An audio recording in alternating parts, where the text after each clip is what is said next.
Alright guys, last talks before my holidays, next 2 weeks. So this one is the last one for the foreseeable. I'll be back home Monday in 2 weeks. So enjoy this. I still have a busy day ahead, so we'll just take some time to go through the charts. I'll explain. Morning, Justin. I'll explain the trade I put out this morning. Unfortunately, did not hit, but was a good setup again. And for the rest, if you do have any questions, please feel free. I'm not totally offline the next 2 weeks, but like I said, no morning talks. But there will be signals if I find an opportunity sitting poolside or at the beach, whatever it is. Phone is always near, right? So we never stop, but we do take some time off, of course, from time to time. Anyways, let me share my screen so we can go through what we have been doing this morning. There you go, guys. All right. So yeah, that magic short, I'll have it here on the chart. Yeah, would have smashed through full TP. But as you can see, I needed to amend it because some coins or some pairs on CFT move like with a decimal less. So in this case, OKX shows the prices as 12, like entry price 12.65.6, while CFT just moves from 64 to 65. So yeah, so when I put the trade on, it was at 60. It was at 12.64. Well, we did not hit the entry. It happens, but like I said, I never enter market, because if you allow yourself to enter market, in my opinion, especially if you're still beginner or still new to trading, you allow yourself for more room to, well, mess up position size, mess up risk. And also I find entering market, if I go look back at trades and I say, yeah, I've entered market here and I've entered market. So if you test or back test, how will you be able to test market entries? Well, every day can be different, right? Because like now, I actually spotted this setup just when it was about to close. So I could, for me personally, when I put out, I did adjust, man. I did adjust. These are the most closely it comes to CFT prices. These are the CFT prices. Only, like I said, on some pairs, but even on OKX, it didn't hit, as you can see if we zoom in. The low here was at this candle 65.6, and eventually we only went back up to, on this candle, the high was 64.5. So yeah, usually I agree, Oscar. Usually you always see some movement, especially in the beginning of the candle, and then especially when it is closing below with enough volume, sweeping the high here, which was also added confluence below the 50 and the 200 EMA, close together. Yeah, perfect setup, but unlucky, which is okay, because that is part of trading life, right? So yeah, these are CFT prices, Edwin. We just got unlucky this time, and maybe next time we get unlucky because it just pumps through our stop loss, or maybe we get lucky next time. And that's why we do the exact same thing over and over again, so our data is still valid. If I now do something different, yeah, always, that's what we try to teach you, and that's what we try to do. But then let's just walk through the why of the trade, because yeah, of course, we all try to teach you, or I try to teach you how I trade and why I take trades, and why sometimes something might form and I might not take it. So I don't only depend on the indicator, right? Let's go back to the bar. select this bar. So I'll take away all of this and I'll draw it in just as we play through the trades. Now, what we had here was like basically a lot of sideways movement, and then a big sell-off overnight with Bitcoin getting back below that 50 and a 200, or that 50 EMA in this case.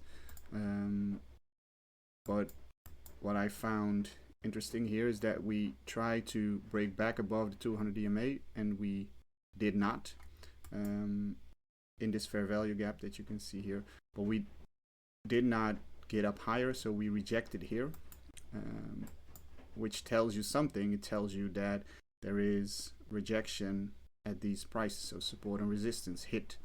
Then we had to move down, and then buyers start stepping back in. And what happened was it got price at some point in this candle got back above these highs into this fair value gap, but then rejected again to finally close below the 50 and the 200 EMAs. So that's a nice first move, but now in this case you have to wait for the third candle to actually form the 3-bar reversal.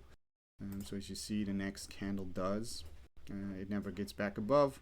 So there's buyers stepping in with strength because the average volume of this candle was higher than, I think, 20 candles I used before that. So you want to know that what you want to know is your average volume needs to be high because you want to see strength. So this is not a move based just on price or low volume. It's based on higher volume in regards to what came before that. This makes a new high in regards to the movement before this. I think I used 10 bars, so it at least needs to have a higher high. It should be higher than the bars before it. Why? Because this means it's taking out liquidity here. So people who shorted this move to the 200 EMA, which there probably will be, they got stopped out on this move. Now, as you can see also, if we look into this, there was also a 3-bar reversal formed here. As you can see, the first one. So we had a higher high on the second bar, a higher high on the second bar, higher low, and then the move down. But this did not color red. Why? Because it did not make that new high. So if I go to my indicator and I'll do this, make new high lows, well, it's still not showing. So that also means that it did not have enough volume. So let's see again. If we then delete or toggle the volume off, you'll see that it does have enough volume. So even though this candle here is bigger and is a bigger bearish candle than the candle here, it had less volume in regards to the bars before that. So that's why you need to find, and by showing you guys this, I show a lot of my, well, secret sauce. Yeah, I did code it myself, mate. I did. So you can learn from that, and you can take that, and you can, well, find ways to make that work for you guys. But as you can see, this was a valid setup, previewing here, showing me, okay, it's about to form. So once I see this red candle light up, what I'll do then is I'll enter my short position to see what we about to do. So the next candle we should fill, and then I always aim for 3R. Like I say, I do check if 3R is a place where price could move down to, and yes, that is, because there is a significant low here. So this would have been a draw on liquidity, or a target, or however you want to call it. So now all you have to do, or all I do during that candle, is waiting for the close, and in the meantime signaling or writing down the signal already. So we'll have to see what 1, 2, 3 TP3 is. So what I do then is I have this Fibonacci tool set to 3RR. If you then put it at entry, it'll show you the prices of the R's. Now in this case, you signal it, entry was here, and then I found out that prices differ a little. Well, not necessarily differ, but the ticks, so the moves, the one price move, the one tick move on CFT is a decimal less. So it was 12.65, 12.45, 54, 12.42, and 12.31. And then it was just, well, a waiting game. And as you then can see, the next, it flagged. So this is the preview if it's just one candle. And once it's confirmed, it'll show the red box. So then you see the immediate drop. So usually, well, like Oscar said, it was a flat top candle. So immediately buy pressure or sell pressure on that way down. Unfortunately, and as we can see it play out then after that straight to TP without us getting filled. Unfortunate. But again, these kind of data you should also journal because, well, it shouldn't say, okay, now next time enter at market, because if we did, I think there was an immediate sell-off. So if I signaled enter at market, what would have happened? People would have probably entered here. And now you still get like TP, but what you get is 1.16 R instead of 3R. So there's a reason why I don't do the market entry. So like I said before, it's harder to look back at charts and saying, yeah, I would have entered there or I wouldn't have entered if you use market, and you wouldn't know where would you have entered. And with using a limit, you'll always know what your possible entry was or what your entry should have been. So again, yeah, unlucky, but all good. All right, so that was the magic trade. Yeah, good of you, Justin, to tell me. I'll go over that again. Edwin, I want to ask about this. In the April based on table, you made 1K, and in the 3 months, you made 2,700. Let's see. Now the total of 3 months. So April was 675 on the 50-minute time frame with the back-tested data, and April on the 30-minute time frame, only looking at 30-minute, was 325. So what you see above is the total over the 3 months, and yes, that's 21.5 R on a $50 risk, which is 1K. So on that 15-minute data, you would have passed both phases, and on that 30-minute, you would have been in phase 2, I guess, because you need to make. You would have passed them both. Sorry, you would have been in a. You would have both passed them in 3 months. So yeah, that's based on $50 risk, like it says above there. Does it say some? Oh, it doesn't say. Well, I based it on the 15. I based it on a $50 risk. Yes, as you can see, a 1R or -1 is a $50. Now you got to take into account this is just paper data, so it means that if we look back at like the trades we took so far. There's always fees, swap fees, commissions that you pay, so take that into account. I try to take it into account when I'm putting trades on, that you always pay sort of commission or you always pay some commission. So if I really want to risk only 1%, I'll use a little less volume than it says me to use, because especially on slippage is annoying, Oscar. I get sometimes you get lucky with slippage and it goes down further and fills more down than up, or exactly. So yeah, 5K funded account or $5K 5K account, as in $5K. Risk is 50 on 1%, so that's a 5K. So basically, it does not matter. I showed you the results based on $50, but what does matter is the R.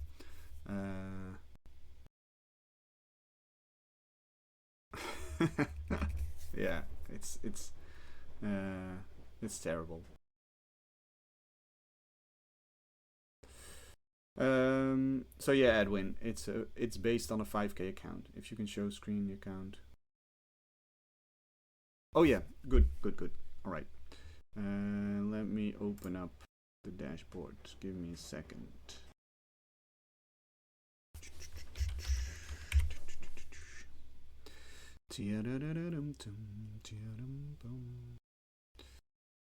Dashboard. Let's see if we're on the right one. Here's one. Yes, this is the right one. There we go.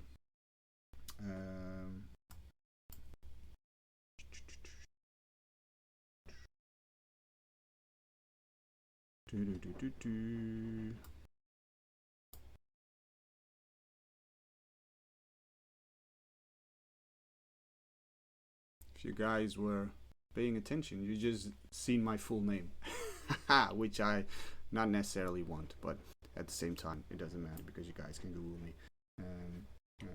For anybody who doesn't know, this is me. Anyways, as you can see here, I mean, you can look up the Mindset Trader and then find me also. But I won't put this on record, so just so be happy with what you see. Anyways, daily drawdown is what you see here, which is updated every day at 12:05 a.m. UTC, which is, I think, 1 a.m. What's your question, Edwin? Because, well, you can see this for yourself, but what is your question regarding the drawdown?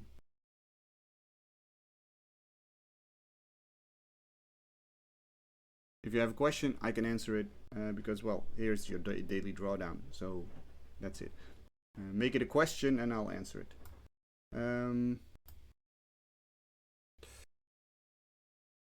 Yeah, Justin, we were talking yesterday about the 25%, 25%, 50%. I'll show it on, I think I can show it on the app. But then we have another one, CFT.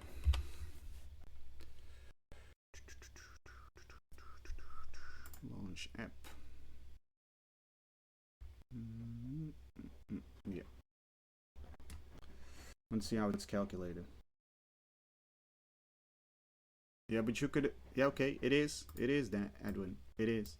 As you can see here, it just shows you what it is. So you gotta, well, this is what it is. So my daily drawdown is now 4,888 on an account balance of 5,145, which is 5%. If it was based on the balance, also, even if you want, yeah, exactly, Oscar. Like I said yesterday, Edwin, it shouldn't matter. I never look at my daily drawdown. No, but if you go to CFT on the dashboard on CFT, it does show you this. You go to your dashboard. It doesn't show in. It doesn't show here because if I'm here, it doesn't show my daily drawdown. It does not show. It just shows what you have. But honestly, losing 5% in a day makes you a gambler. And I said this yesterday, and it's good. Learn from the mistakes that you made, but you have probably been either over trading, chasing trades, trying to make back up for losses, and abandoning rules. Because one of your rules should be, in my opinion, that you never take 2 losses in a row. Or if you do take 2 losses, let's say you trade maximum two times. If you take 2 losses, you get out. Exactly, Oscar. That's it. Because you need to, well, this is something we talk about a lot. You need to be able to sustain your risk. That's what we talk about. It's risk capital preservation over, how do you say it? Passing challenges or making money. And I think the problem is, especially with funded accounts, and I'll say this over and over again and talk about this a lot, is that it doesn't feel like really 5K of yourself. So it feels like, yeah, I'm only paying $50. Yeah, but even if the trade's there, Dabs, even if the trade's there, if I take a trade in the morning and I lose, I won't look for a trade in the afternoon because, well, one loss a day keeps the doctor away. Well, if you stick to that one loss, I mean. So yeah, take a loss, get out, go do something else, come back fresh tomorrow, because it does. It has, if you go to the dashboard, it has this on top and it flicks. So it goes from current balance to equity to days traded to daily drawdown to max drawdown. So it's a carousel. So it doesn't show immediately because it probably shows current balance, but then it flicks to equity, then it flicks to days traded, then it flicks to daily drawdown. I'm going to check just to be sure that I don't say stuff that is not true, but let's say dashboard, crypto fund trader dashboard. It shows current balance, equity, days traded, daily drawdown, and max drawdown. You can flick it. It goes automatically, but you can just swipe it to the left or to the right. You will see your equity, you will see your days traded, you will see your daily drawdown, you will see your max drawdown. Exactly as you can see here. So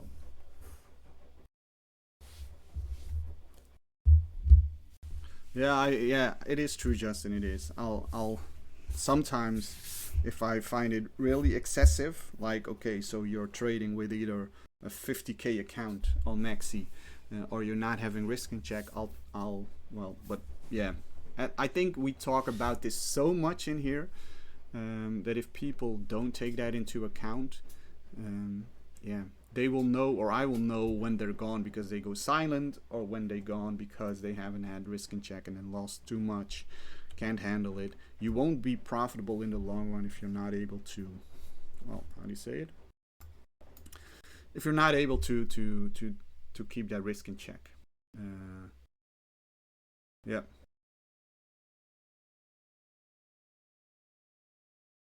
Yeah, equity updates every minute, balance updates every minute, but your daily drawdown updates at 12:05 a.m. UTC, which is, I think London is UTC +1, so that's at 1 a.m. so 1 in the night. So when you start the morning fresh and you look at your daily drawdown, you should never go below. But like I said, I never ever look at my daily drawdown because the rules prevent me from losing 5% in a day. So yeah,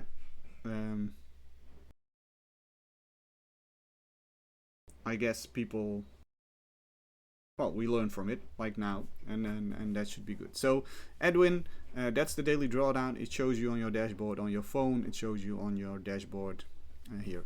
Now let's get to the position sizing that I talked about. I tried to explain it the last time. Probably there's some, or maybe there's some confusion about it. What I do, I call volume, like I did on the latest signal. Where is it? What I said on the bottom of that signal is the total volume for CFT MT5. I think it's also volume for breakout. So what I did here. So I said, okay, this is the trade, short magic, risk 1R. Total volume for CFT is 44,000. And then I mentioned 10,000, 10,000, 20,000. This means for TP1, you use 10K volume. For TP2, you use 10K volume. And for TP3, you use the 20K volume. So this should have been 40K. Sorry, I amended it later because, so let's change that for the record. Sorry guys. So changed for the record. So it's correct. So volume should be 40K, 10K divided by 10K, 10K and half. So 25%, 25%, 25%. Now you can do that two ways, right? You can just put on the total position for 40K, which is $50 risk, and then how do you say? And then eventually take out partials when prices hit. But I think what is easiest is to do, position size on TP. Am I still in the dog? Not sure what you mean with that.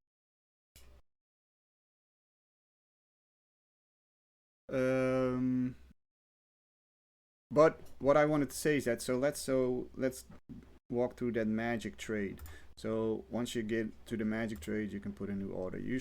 It'll show you this. This is also what it shows in how do you say it? It's also what it shows on your phone. Let's see if I can change it to English. Yeah, I can change it to English. That's better. So never market. It's always pending order, and here you can see volume, and here you can see price. So like I said, on the first add the various TP positions. What do you mean, Dabs? Because you just have to divide your position into 3 sizes, which I do, and then put them as 3 trades. So this is what I'm explaining right now. So if I say there's 40k volume divided by 10k, 10k, 20k, what I mean is you put on 3 trades, right? So the first one is TP1, 10k volume. The stop loss, let's check. What was it again? The stop loss was 1277. So stop loss 1277, and is not correct. 10k volume. Yes. Oh yeah, the price is not correct, of course. Pending order entry price was 1265. Yeah. So entry price is correct. 10k volume. Stop loss price is 1277, and the take profit price on TP1 is 1254. 1254. So that is what you enter for the first TP, and then you put a sell limit on. We can put a sell limit on because it's not there. As you can see, order successfully added. Then for the next one, the only thing you change, because everything stays the same, is you change price to TP2, which was 1243, right? So again, price is correct. As you can see, 0.23, just a little less than 0.25, and then we aim for double the how do you say it? Double the profits, sell limit. And then for the last TP, TP3, what you do is you put on 20k volume, like I mentioned. Same entry price, same stop loss price, as you can see, almost 0.5, which is good. And the take profit should be lower, which should be 1231. As you see, almost 3 times. So again, you put sell limit on. That's what you do. And then if you go to your positions, got to find it here before they fill. Oh yeah, pending orders, you'll see 3 pending orders. One for 10k volume, one for 10k volume, and another one for 20k volume. And that's basically how I enter my trades on CFT, because that way, yeah, exactly. If you want your 1% risk, it's just times 5. You can see that, I think, if we amend this. Can we change it? No, we can change the volume. So let's cancel these. So yeah, again, if you do 100k volume, pending order,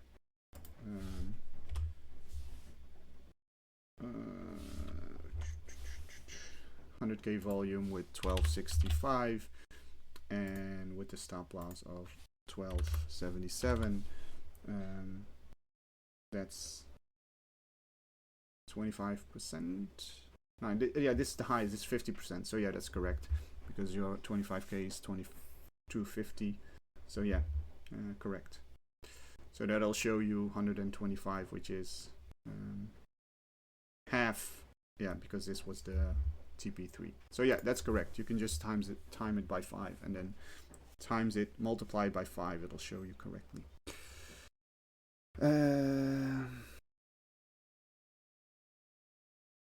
Would you get charged more in fees this way, or would it be the same? No, it's the same. It's the same, because your fees are based on your volume. So yeah, it's based on volume. So it doesn't matter, because eventually you put on the same volume just in 3 separate trades. So no, it won't. As far as I know, it doesn't matter if you put it like this.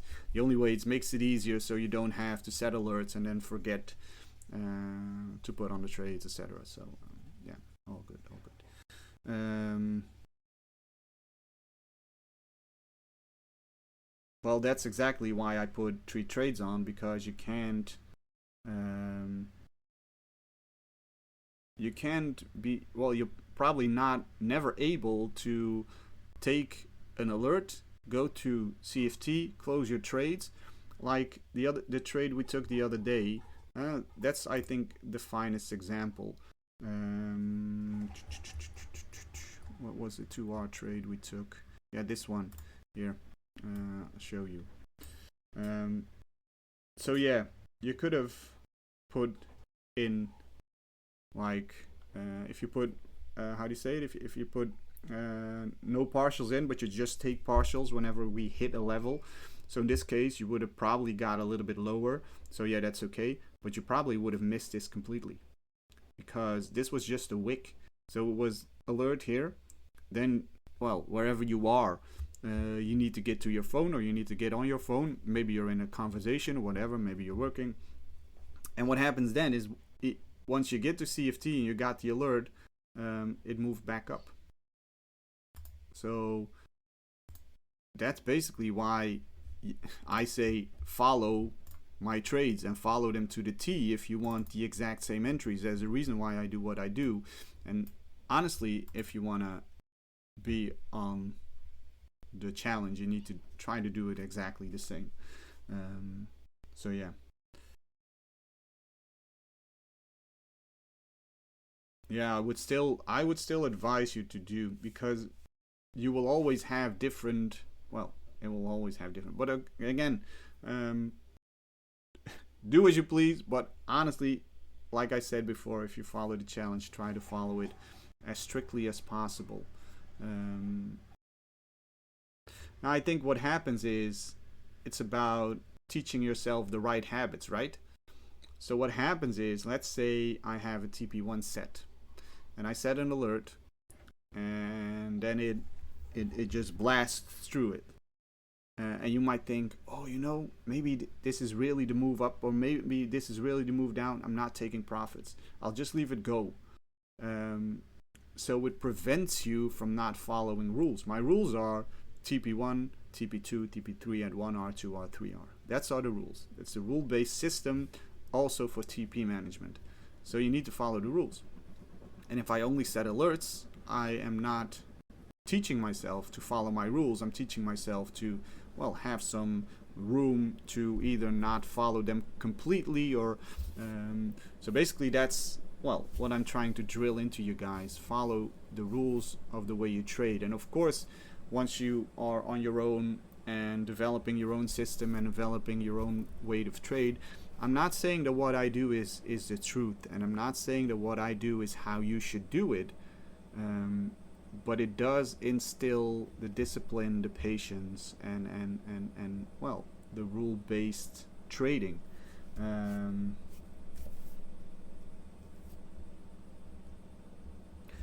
Yeah, honestly, but also you want to make a few bucks, right?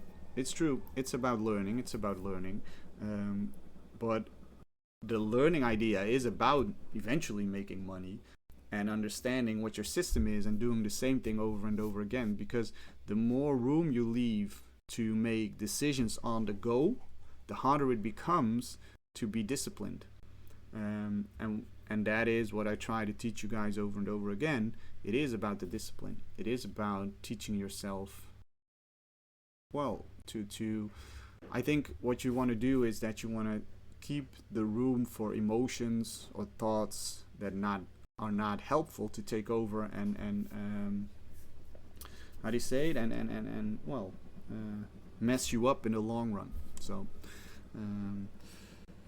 I think that is what it is. Shall we have a look at the charts quickly, scroll through them, see what's happening for now, and then I'll have to go and install, how do you say it, the roof carrier. I'm not sure how you call it on the car, whatever, heading to France Sunday morning, so need to do the last couple of things for that. There's still some nice points of interest, as you can see. 50 and 200 EMA about to cross on some coins, or just crossed on some coins, so a move back up here should, well, maybe give us some opportunity for another short during the day. Most of these are, as you can see, AVAX broke above, well, this trend line, but it's now breaking below. We had an XC Infinity. Well, this was during the night, but as you can see also, sorry for the noise in the back. If you do hear that, maybe I have a really good mic and it filters out the noise. Do my kids find what I do interesting? Nope, they don't find what I do interesting. Maybe at some day they will. They don't bother me, I don't bother them. Nah, they just have other interests. And well, there's always that you try. They're interested in a they will ask, okay, what are you doing? Because they see me sit around all day at the chart sometimes, or let's, like yesterday night, saying, yeah, okay, I gotta go now because I need to do the course and do these live sessions, but not like interested in what trading is. I would love to teach them to make, but they're just focused on other things right now. So for me, that's okay. That's okay. Yeah, exactly. It's a great thing to do. It's a great thing. Yeah, I agree with that. I agree with that. So like I said, a lot of coins broken down the 50 and the 200 EMA. So for now, probably wait. TRX has been strong.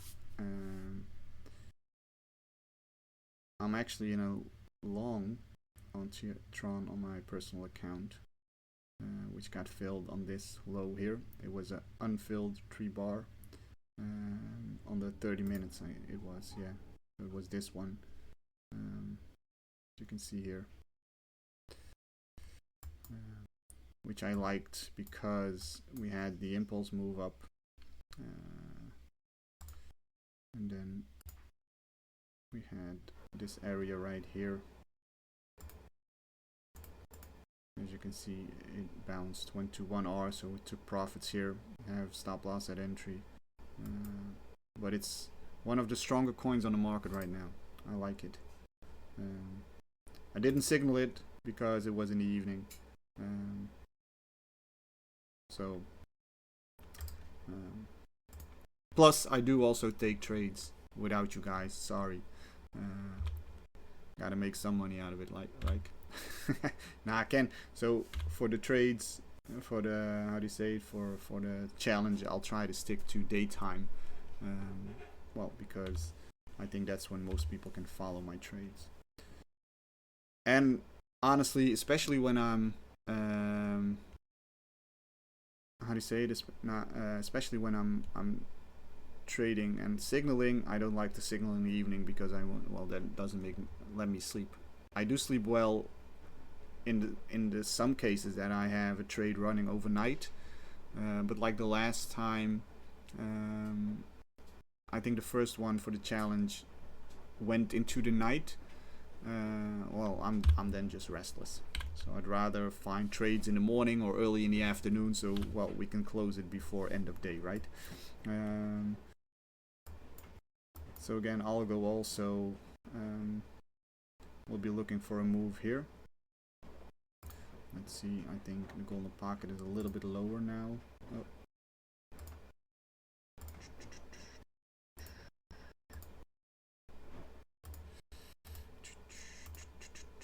Yeah, it's there, so could be a decent entry, as you can see. Let's see what fixed range volume says on this move up here. It's bouncing off value area low right now, value area high is above here. So let's see, these kind of things are just like, okay, that's interesting, let's see what happens.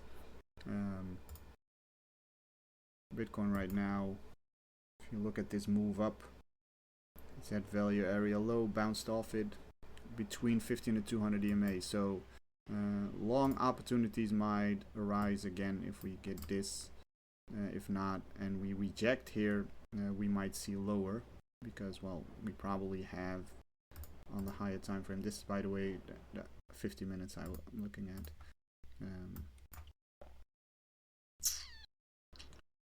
There's probably some fair value gaps here on the 4 hour. There is one here.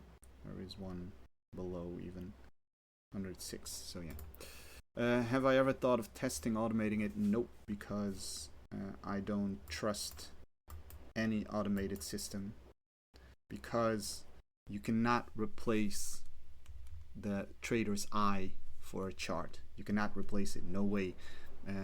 Yes, you can make it as rule-based as possible, which I do with my indicator, but it still needs my eye to see if it is completely correct. So like what I did with the back testing is that I took every trade that flagged on the chart to see if I would do that, it would be profitable. I think I can make it even more profitable if you add that layer of what you see as a trader yourself on the lower time frame, higher time frame. You can take that into account, in my opinion, with automation.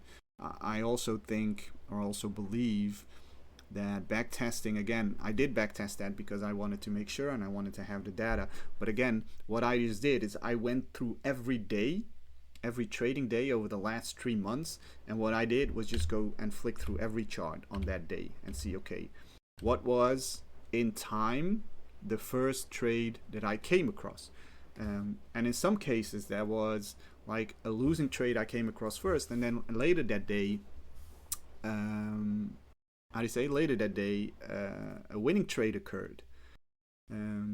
So if you backtest, you need to take that into account, that you don't always know at that moment, will I be at the screen, or do I see other things at the chart? Is my bias correct or not?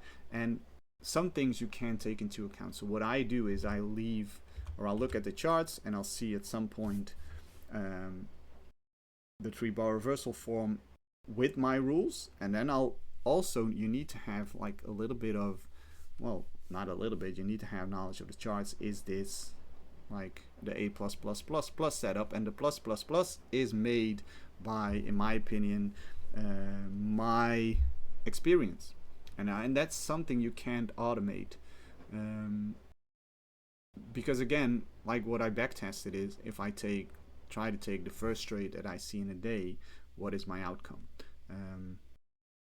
And it does never, it does never substitute for real live trading. So the real test is the coming month, and the coming month or 2 or 3, that we keep doing this over and over and over again and see where we are in 3 months, because then we have actually live tested data taking the same trade over and over again with that extra sauce. Yeah, and that's good. In some way that's good, because we try to take the emotion out of it, but a bot can, for example, not take Bitcoin into account, and maybe that's not also always necessary, but I do find it you look at trend lines, you look at some added extra stuff to have even more confluence, right? So yeah, like with the fair value gap and FEG that I like to see, for example. So it's yeah, there is probably a way of automating it, but again, that takes away the fun, right? Using an automated system, just sit back and relax and make money, I don't think that's even possible. It takes away the fun, it takes away your knowledge, because what it does, or what happens, in my opinion, is that the market is evolving. It's always evolving, it's always changing, and by automating it, you take away the need to be fully focused whenever you take a trade, in my opinion. Not saying it can work for somebody, and not saying it can work and it can make you profitable. Exactly, I agree with that. Okay, guys, listen. So this was the last talks for now. Next 2 weeks, like I said, I won't be at home, so I won't do any sessions because, well, I'm not going to do poolside sessions. Sorry, guys. What I wanted to say lastly is I will keep doing signals if I find a setup, and if I'm not, yeah, thanks. We'll do that. Also, I will open up later today the spots for the new mindset course, which probably is going to start after the holidays. So in 2 or 3 weeks. We just finished the last course yesterday. What I'll do a message about that later on when I'm uploading this recording, blurring out my name. Anyways, was nice to meet you guys. Anyways, thanks guys. Thanks for joining me again. Well, we'll talk when we're back in 2 weeks. Have a great day, and we'll talk again soon. Bye bye. Ciao ciao.